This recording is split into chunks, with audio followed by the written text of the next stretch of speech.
नमस्कार दोस्तों, आपका हार्दिक स्वागत है आचार्य सदना के इस आध्यात्मिक, रहस्यपूर्ण और चमत्कारी संसार में। आज हम आपको जो कथा सुनाने जा रहे हैं वह कोई साधारण कथा नहीं है। ये एक ऐसी कथा है जिसे सुनने भर से ही आपके हृदय में हलचल मच जाएगी, आपकी आत्मा कांप उठेगी और आपको अपने जीवन की उन अदृश्य शक्तियों का आभास होगा जिनके बारे में आपने कभी सोचा भी नहीं होगा। दोस्तों, ये कथा सिर्फ कथा नहीं है, ये एक संदेश है, एक चेतावनी है और एक रहस्य है जो युगों युगों से छिपा हुआ था। जिसने भी इस कथा को सच्चे मन से, एकाग्र चित्त से सुना है, उसके जीवन में ऐसे चमत्कार हुए हैं जिनके आगे विज्ञान भी नतमस्तक हो गया। कहते हैं, जहां श्रद्धा होती है वहां शक्ति स्वतः प्रकट होती है। और यह कथा माता लक्ष्मी के उसी अदृश्य रूप से जुड़ी हुई है जो केवल उन्हीं के घर में प्रकट होती है, जिनका मन पवित्र और हृदय निष्कलंक होता है। यह वह कथा है जो किसी किताब में नहीं मिलती, यह वह रहस्य है जो केवल गुरुओं की शरण में ही प्रकट होता है। तो साथियों, दिल थाम लीजिए और अपने मन को शांति से बैठा लीजिए, क्योंकि अब आप प्रवेश करने जा रहे हैं एक ऐसे आध्यात्मिक द्वार में जहां से लौटने वाला व्यक्ति कभी पहले जैसा नहीं रहता। तो आइए आरंभ करते हैं आज की वह चमत्कारी, विचित्र और अंतर्ध्यान कथा, जिसे सुनने भर से ही देवी लक्ष्मी की कृपा आपके जीवन में सदा सर्वदा के लिए वास करने लगती है। एक समय की बात है, मध्य क्षेत्र के उत्तर दिशा में स्थित एक घने और पावन जंगल के समीप एक छोटा सा गांव था जिसका नाम था बादलपुर। इस गांव में बड़े ही सरल, सद्गुणी और धर्मप्रिय लोग वास करते थे। उसी गांव में राहुल नाम का एक किसान रहता था जो अपने माता पिता और अपनी अर्धांगिनी के साथ परम संतोष और श्रद्धा से जीवन यापन करता था। किंतु ईश्वर की लीला विचित्र होती है। उस किसान की पत्नी जितनी रूपवती थी उतनी ही चंचल और क्रोध में रहने वाली थी। वह प्रतिदिन किसी न किसी बात को लेकर अपने पति से झगड़ा करती थी, परंतु वह धर्मनिष्ठ किसान अपने संयम और शांति से सब कुछ सहन करता, कुछ भी प्रतिवाद नहीं करता।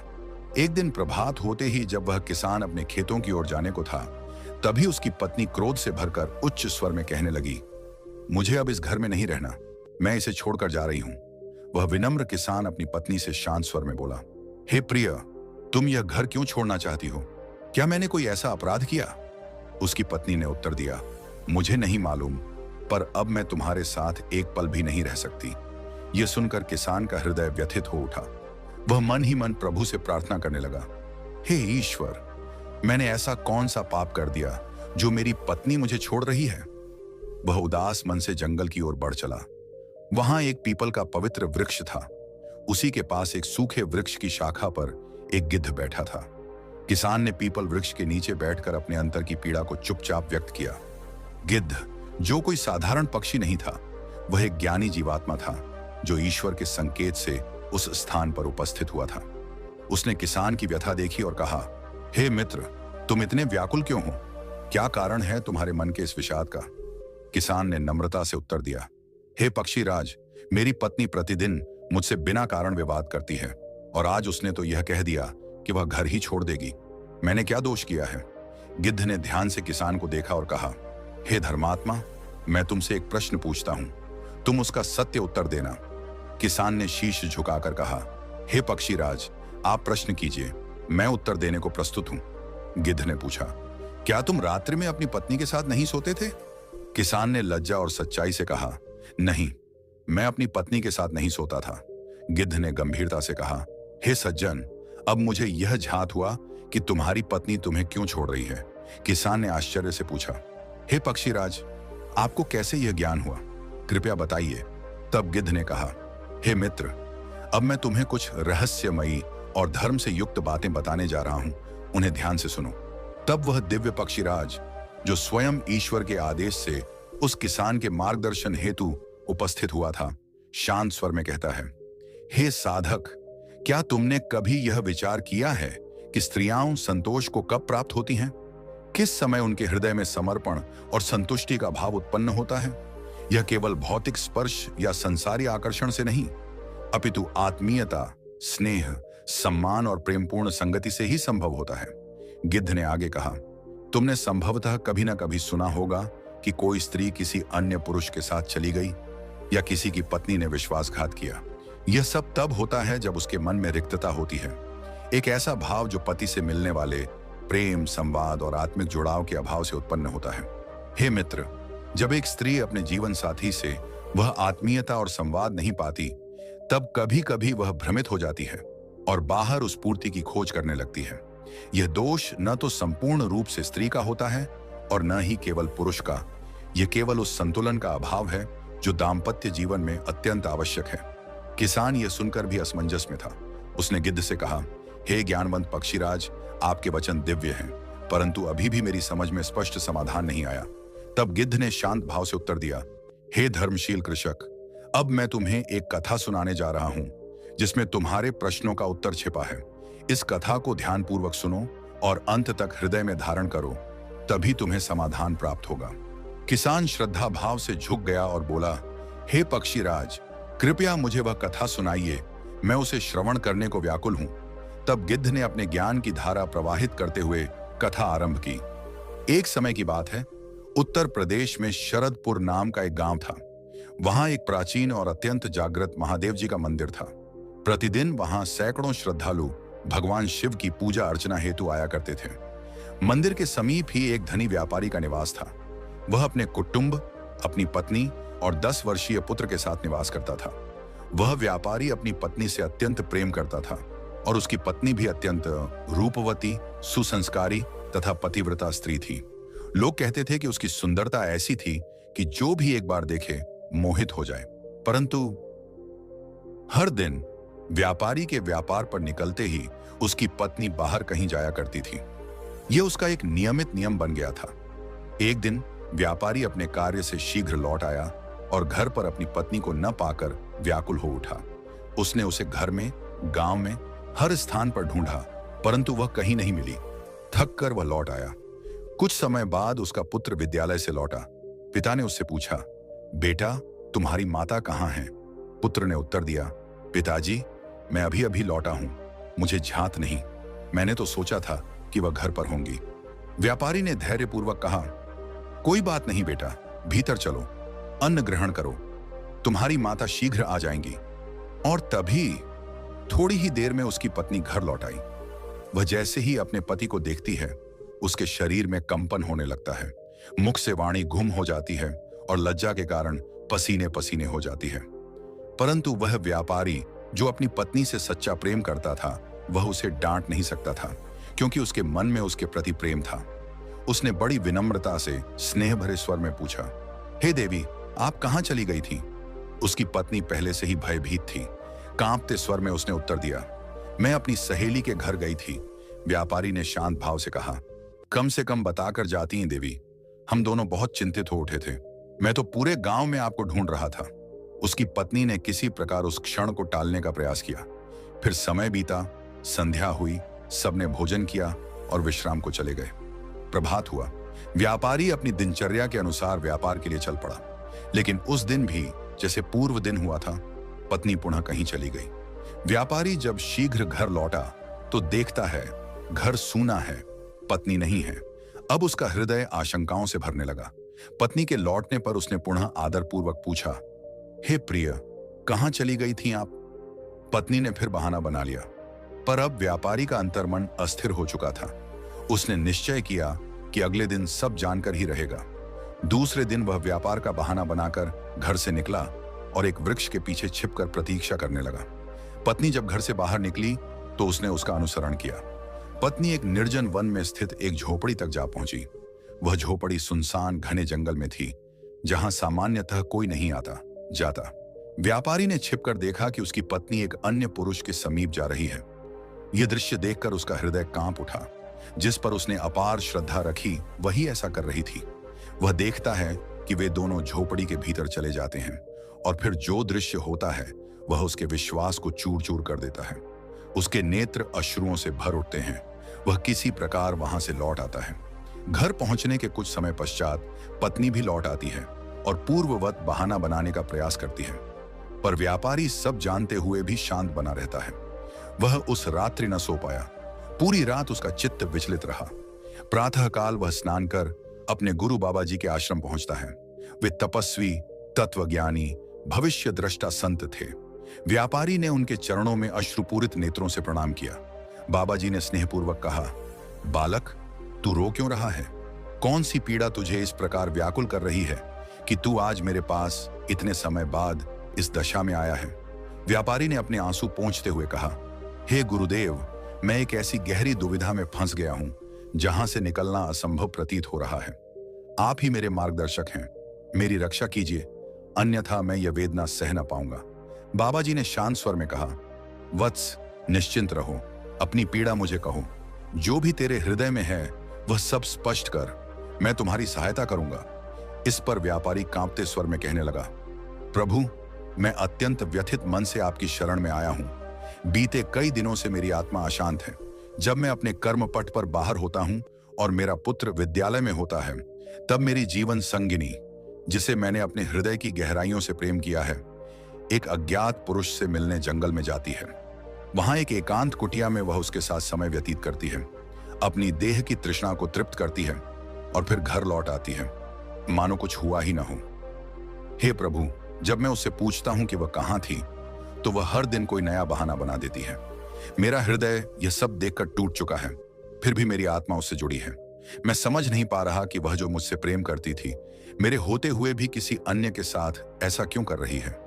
हे दयामय प्रभु, मुझे मार्गदर्शन दीजिए, मुझे समझाइए कि मेरी पत्नी, जिसे मैंने अपनी आत्मा का अंश माना, क्यों किसी और की ओर आकर्षित हो गई।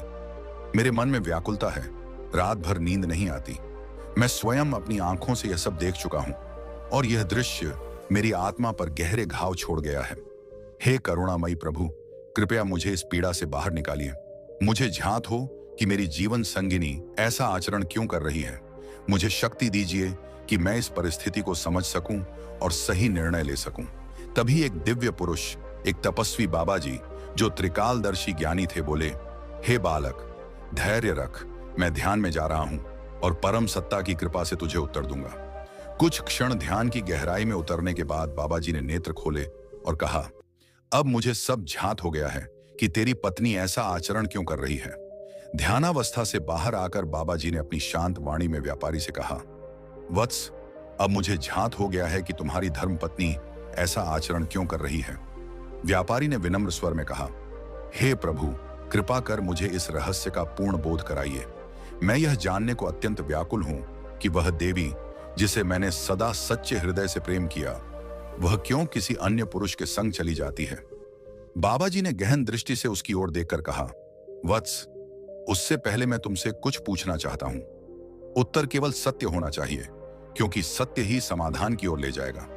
क्या ऐसा कभी हुआ है कि तुमने अपने ब्रह्म तेज का नाश किया हो? क्या तुम्हें कभी उस मार्ग पर जाने की आदत पड़ी जिसे शास्त्रों ने वर्जित माना है, जैसे आत्मभोग की प्रवृत्ति?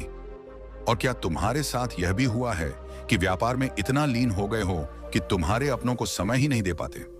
व्यापारी ने कुछ लज्जा और उलझन के साथ कहा, हे गुरुदेव, आप क्या कहना चाहते हैं, यह मेरी समझ से परे है। कृपा कर स्पष्ट करें ताकि मैं अपने जीवन की भूलों को जान सकूं। बाबा जी ने गहरी सांस लेते हुए कहा, वत्स, मेरा अभिप्राय यह है कि जब कोई पुरुष अपनी जीवन शक्ति, जो कि परमात्मा का अमूल्य वरदान है, का निरंतर अपव्यय करता है, तो उसका तेज, उसका प्रभाव, उसका आत्मबल धीरे धीरे क्षीण होने लगता है। और जब वह अपने कर्तव्यों से विमुख होकर केवल व्यापार में रम जाता है, तो अपने घर, अपनी पत्नी, अपने परिवार से उसका संपर्क भावनात्मक रूप से टूटने लगता है। ऐसे में एक स्त्री, जो केवल शरीर नहीं, हृदय और आत्मा की संगिनी होती है, वह भी उस रिक्तता को भरने के लिए किसी और दिशा में आकर्षित हो सकती है। यह उसका दोष नहीं, वह तो केवल उस प्रेम और साथ की खोज कर रही है जो उसे अपने जीवन साथी से मिलना चाहिए था। यह सुनकर व्यापारी की आंखें भर आईं। उसने धीमे स्वर में स्वीकार किया, हे प्रभु, आपने सत्य कहा। मैं अपनी युवावस्था में अपने ब्रह्म तेज का नाश करता रहा और आज भी मैं अपने व्यापार में इतना उलझ जाता हूं कि अपने परिवार को समय नहीं दे पाता। केवल पिछले कुछ दिनों से मैं समय पर घर लौट रहा हूं, अन्यथा मेरा दिन 16-16 घंटे कार्य में ही व्यतीत होता है। किंतु हे कृपालु, क्या यही मेरे जीवन की उस पीड़ा का कारण है? प्रभु से व्यापारी ने विनयपूर्वक पूछा, हे नाथ, मेरी पत्नी जो किसी अन्य पुरुष के साथ संबंध रखती है, मेरे द्वारा किया गया हस्त मैथुन और मेरे व्यापार का इस जीवन में क्या तात्पर्य है? इसका क्या अर्थ है? तब संत महात्मा मुस्कुराए और शांत स्वर में बोले, वत्स, अभी यह रहस्य तुम्हारी समझ से परे है। समय आने पर सब कुछ स्पष्ट होगा। किंतु आज मैं तुम्हें एक पावन कथा सुनाता हूं, एक ऐसी कथा जो पुरातन काल से जनमानस में प्रचलित है। इसे सुनने के पश्चात तुम्हारा अंतर्मन स्वयं उत्तर प्राप्त कर लेगा। व्यापारी ने हाथ जोड़ते हुए निवेदन किया, हे प्रभु, कृपया वह दिव्य कथा सुनाने की कृपा करें। संत बोले, लेकिन ध्यान रहे, इस कथा को अंत तक सुनना अनिवार्य है। यदि तुम इसे अधूरा छोड़ दोगे तो इसके परिणाम अनचाहे और दुखदायी भी हो सकते हैं। व्यापारी ने श्रद्धा से उत्तर दिया, हे गुरुदेव, मैं आपको वचन देता हूं कि इस कथा को पूरी श्रद्धा और एकाग्रता से अंत तक सुनूंगा। तब महात्मा ने कथा आरंभ की।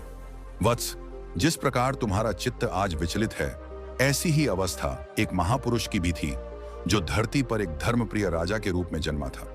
उसका नाम था राजा राजवंश। वह राजा अपनी प्रजा से अत्यंत प्रेम करता था। उसका मन सदा उनके कल्याण में लगा रहता था। वह प्रजा की पीड़ा में इतना डूबा रहता कि अपनी पत्नी का ध्यान तक नहीं रख पाता। रानी प्रतिदिन उसका इंतजार करती, रात भर जागती और अंत में अकेली ही सो जाती। जब वह प्रातः जागती तब भी राजा उसके समीप न होता। न वह सोने से पूर्व आता, न ही जागने पर दिखाई देता। रानी उसे अत्यंत प्रेम करती थी और मन ही मन यह आकांक्षा रखती थी कि राजा थोड़ी सी अपनी सुधि उसे भी दे। परंतु राजा तो प्रजा के कार्यों और राजधर्म में इतना लीन था कि पत्नी के लिए समय निकाल पाना कठिन होता गया। एक दिन राज्य के हित के लिए राजा को किसी दूरस्थ प्रदेश की यात्रा पर जाना पड़ा। वह अपनी पत्नी से आशीर्वाद लेने आया और बोला, प्रिय, राज्य के हित में मुझे यह यात्रा करनी ही होगी। कृपया मेरा मनोहार स्वीकार करो। रानी ने उसे रोकना तो चाहा, पर जानती थी कि यहां रहते हुए भी वह केवल प्रतीक्षा ही करती है। राजा जब धर्म और प्रजाहित के कार्यों में संलग्न होकर दूसरे राज्य की यात्रा पर गया, तब रानी अपने अंतर में एक गहन रिक्तता अनुभव करने लगी। उसका चित्त उद्वेलित हो उठा, जैसे कोई आत्मा अपने ईश्वर से बिछड़ जाने पर व्याकुल हो जाती है। उसका शरीर तो महल में था, परंतु उसका हृदय अपने प्रिय के स्नेह और स्पर्श की पुकार कर रहा था। विरह की उस घड़ी में रानी का मन और तन दोनों बेचैन हो उठे। वह जानती थी कि राजा अपने कर्तव्यों में तल्लीन है, लेकिन उसका स्त्री सुलभ मन एकांत की तपिश से जलने लगा था। यह अवस्था किसी साधक की उस व्याकुलता के समान थी जो अपने प्रभु के दर्शन के लिए तड़पता है। उसी समय एक राज सेवक भोजन का आमंत्रण देने आया। उसने रानी को अर्धचेतन अवस्था में देखा। मन की व्यथा और विरह की पीड़ा उसके चेहरे से स्पष्ट झलक रही थी। यह दृश्य देखकर वह सेवक भ्रमित हो गया। उसकी बुद्धि विचलित हुई और मन में असंयमित विचार आने लगे। यह वही अवस्था है जब साधक भटक कर अपने लक्ष्य से गिरने लगता है। रानी ने उसे तुरंत देखा और उसकी आंखों में वह असंतुलित चेष्टा पहचान ली। पहले तो वह क्रोधित हुई, पर फिर उसके मन में यह विचार आया कि शायद यह अवसर ही है जिससे उसकी पीड़ा शांत हो सके। परंतु वह जानती थी यह मार्ग अधर्म का है, यह राह क्षणिक सुख का, लेकिन अनंत पश्चाताप का कारण बन सकता है। रानी ने उस सेवक की परीक्षा ली, उसे स्वर्ण की लालच दी और प्रस्ताव रखा। सेवक लोभ और मोह में पड़ गया। उसने रानी की बात मान ली, परंतु यह सब केवल देह की तृप्ति थी। आत्मा और धर्म इससे दूर ही रहे। कुछ समय तक यह क्रम चलता रहा, परंतु सुख की जगह रानी के अंतर्मन में ग्लानि, भय और अधूरेपन ने घर कर लिया। आत्मा को जो चाहिए वह कभी शरीर से पूर्ण नहीं होता। राजा जब कुछ समय पश्चात अपने राज्य लौटता है, तब वह पाता है कि रानी में कोई अदृश्य परिवर्तन हो गया है। तो उन्होंने देखा कि रानी गर्भवती है। यह देखकर उनके हृदय में एक चुभन हुई, एक अजीब सी उलझन उत्पन्न हुई। उन्होंने सोचा, मैं जब इतने समय से यहां था ही नहीं, तो यह गर्भ किसका है? उनके अंतर मन में व्याकुलता जाग उठी। उन्होंने रानी को अपने कक्ष में बुलाया और गंभीर स्वर में पूछा, हे प्रिय, यह संतान किसकी है? जब मैं यहां नहीं था तब यह गर्भ कैसे संभव हुआ? रानी भयभीत हो उठी। वह स्वयं अपने के पर ग्लानि से भरी थी, परंतु सत्य कहने का साहस उसमें नहीं था। उसने कहा, स्वामी, मैं अकेली थी और वर्षों से मेरे स्त्री धर्म की पूर्ति नहीं हुई थी। एक दिन मेरा मन अत्यधिक विचलित हो गया था। उसी समय एक राजसेवक ने मुझे उस अवस्था में देख लिया। उसने बलपूर्वक मेरा शोषण किया और मैं संतान से भर गई। राजा के हृदय में क्रोध की ज्वाला भड़क उठी। उन्होंने तुरंत उस सेवक को बुलवाया और राजद्रोह तथा अधर्म के अपराध में उसे मृत्यु दंड दे दिया। इसके पश्चात राजा ने आत्ममंथन किया। उन्हें समझ में आया कि केवल प्रजा का ही नहीं, परिवार और पत्नी का भी धर्मपूर्वक पालन करना उनका दायित्व है। उन्होंने अपने हृदय के द्वार पत्नी के लिए खोले और उसका स्नेहपूर्वक साथ देना आरंभ किया। उन्होंने केवल देह की तृप्ति के लिए नहीं, अपितु मन की शांति, आत्मा की सहचरी के रूप में अपनी पत्नी को अपनाया। जब जब रानी का हृदय स्पर्श की प्यास से भरता, राजा उसका ध्यान रखते और प्रेम पूर्वक उसे अपनाते। कथा के इस मोड़ पर बाबा जी व्यापारी की ओर देखते हैं और शांत स्वर में कहते हैं, हे वत्स, अब क्या तुम्हें यह समझ में आया कि तुम्हारी पत्नी अन्य पुरुष के पास क्यों जाती है? तब वह व्यापारी विनम्र स्वर में कहता है, हे प्रभु, मैं अब भी इस प्रश्न से मुक्त नहीं हो पा रहा हूं। कृपा करके आप मुझे स्पष्ट बताइए कि मेरी पत्नी ऐसा क्यों करती है। क्यों वह प्रतिदिन मुझे छोड़कर किसी अन्य पुरुष के पास जाती है, जबकि हमारा एक पुत्र भी है। बाबा जी शांत भाव से मुस्कुराए और बोले, वत्स, अभी तक तुम्हारे अंतःकरण में यह बात पूरी तरह स्पष्ट नहीं हुई, तो अब मैं तुम्हें गहराई से यह समझाता हूं। पर ध्यान रहे, यह कोई सांसारिक दोषारोपण नहीं, बल्कि आत्मबोध की सीख है। तुम्हारी पत्नी आज जो कर रही है वह किसी क्षणिक वासना का परिणाम नहीं है, बल्कि वर्षों से संचित उपेक्षा का विस्फोट है। जब पुरुष अपने कर्म और व्यापार में इतना डूब जाए कि पत्नी के मन की पुकार, उसकी पीड़ा और उसकी इच्छाओं की ओर दृष्टि ही न डाल सके, तब स्त्री भीतर ही भीतर टूटने लगती है। तुमने अपने जीवन में इतना परिश्रम किया, लेकिन उस परिश्रम के बीच अपनी पत्नी को वह प्रेम, वह सान्निध्य, वह आत्मीयता नहीं दे सके जिसकी वह अधिकारिणी थी। उसका तन तुम्हारा था, परंतु उसका मन धीरे धीरे खाली हो गया। जिस दिन तुम्हारा पुत्र जन्मा, उस दिन के बाद से 10 वर्ष बीत गए, लेकिन तुमने एक बार भी अपने जीवन की संगिनी के हृदय की ओर नहीं देखा। तुमने अपने शरीर को तो थका दिया व्यापार से, लेकिन उसके भावों को और उसकी स्त्रीत्व को तृप्त नहीं किया। और जब तुमने कभी कभार प्रयास किया भी, तो वह वैसा न रहा जिससे उसके अंतर्मन को तृप्ति मिलती। तुम्हारा युवावस्था में किया गया अत्यधिक हस्तमैथुन अब तुम्हारे भीतर वह शक्ति नहीं छोड़ पाया है जिससे तुम अपनी पत्नी को संतुष्ट कर सको। हे वत्स, जब एक स्त्री की आत्मा भूखी हो, जब उसका हृदय प्रेम की एक बूंद को तरसे और जब उसका तन भी तप रहा हो, तब यदि उसका पति मौन रहे, सोता रहे या व्यस्त रहे, तो उसका मन भटक ही जाता है। और यही तुम्हारी पत्नी के साथ हुआ। एक बार उसने अपनी पीड़ा किसी और के पास व्यक्त की और फिर उस राह पर आगे बढ़ती गई। अब यदि तुम चाहते हो कि यह सब रुके, तो इसका उपाय बाहर नहीं, भीतर है। अपने जीवन से वासना को नहीं, संयम और प्रेम को लाओ। हस्त मैथुन छोड़ो, क्योंकि वह आत्मशक्ति का क्षरण है। काम में इतना न डूबो कि घर की दीप शिखा बुझ जाए। पत्नी को केवल देह नहीं, मन से भी अपनाओ। उससे बात करो, उसे स्पर्श दो, समय दो, अपनापन दो। जब वह देखेगी कि उसका पति उसे प्रेम करता है, उसका ध्यान रखता है, उसकी पुकार सुनता है, तो फिर वह बाहर क्यों जाएगी। अब मुझे विश्वास है वत्स कि यह ज्ञान तुम्हारे हृदय में उतर चुका है। प्रभु की वाणी सुनने के पश्चात व्यापारी की आंखें खुल गईं। उसने सिर झुकाकर कहा, हे प्रभु, अब मुझे भली भांति समझ में आ गया है कि मेरा कर्तव्य क्या है। आपने जो मार्ग दिखाया है, मैं उसी पर अडिग रहूंगा। अब मैं अपने जीवन में संतुलन लाऊंगा, अपनी पत्नी को समय दूंगा, स्नेह दूंगा और दाम्पत्य धर्म को पूर्ण श्रद्धा से निभाऊंगा। इतना कहकर उसने विनम्रता से बाबा जी को प्रणाम किया और अपने घर की ओर लौट गया। बाबा जी भी पुनः अपनी साधना में लीन हो गए। जब व्यापारी अपने गृह में लौटा, तो अगले ही दिन से उसने प्रभु के बताए मार्ग पर चलना आरंभ किया। वह अब न केवल अपनी पत्नी के साथ समय बिताने लगा, बल्कि उसकी भावनाओं को भी समझने लगा। जिस पत्नी का हृदय पहले खाली था, अब वह स्नेह और संतोष से भरने लगा। वह व्यापारी अब अपने जीवन से उन बुरी आदतों को भी धीरे धीरे त्यागने लगा जिनका प्रभाव उसके शरीर और मन दोनों पर पड़ा था। उसे अब यह भली प्रकार झांत हो गया था कि ब्रह्म तेज की रक्षा न केवल आत्मबल देती है, बल्कि दाम्पत्य सुख का भी मूल आधार है। हस्त मैथुन जैसे व्यसन से दूर होकर वह अपने शरीर को पवित्र और संतुलित रखने लगा। अब जब वह अपनी पत्नी के साथ संबंध स्थापित करता, तो उसमें प्रेम होता, सच्चा सामीप्य होता और आत्मिक संतोष होता। धीरे धीरे दोनों का जीवन मधुर हो गया।